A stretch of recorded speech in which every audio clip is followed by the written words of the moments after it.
in a sense, but it also is a technology building on the application concepts that have existed now for as long as people have been fooling around with computers. You have data that has to move around. You have schema, a description of the data. You might call this metadata.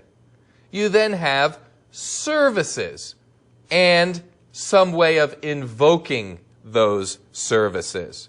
Now, in the web world, the standards that have developed to correspond to these different application concepts are XML as a way of representing data, XSD, the XML schema description language, as a way of representing schema, data types and constraints and the way things fit together, and then WSDL, Web Services Description Language, builds upon this schema description language to give you the contracts, the services that are going to be provided.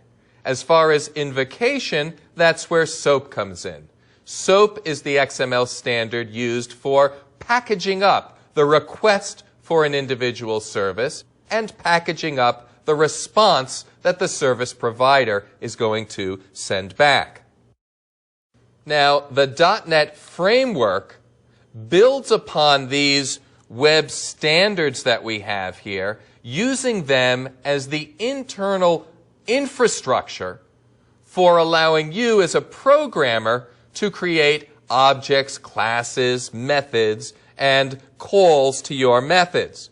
So the .NET framework provides a bidirectional mapping. And what I mean by bidirectional there is the framework is able to read in XML that has been created elsewhere, and XSD and WSDL and SOAP. It can receive all of this, but also the framework will automatically generate all of this. And this is really one of the great achievements in ASP.NET, is that you have a standard programmatic interface that's going to be familiar even to Windows developers who've never touched a web application. But under the covers, what's going on is we're building upon these web standards that everyone in the world pretty much at this point has agreed on. And that's what allows us to create web services that can be cross-platform and that can be consumed by any other software application that has subscribed or bought into these standards. So let's look at the flow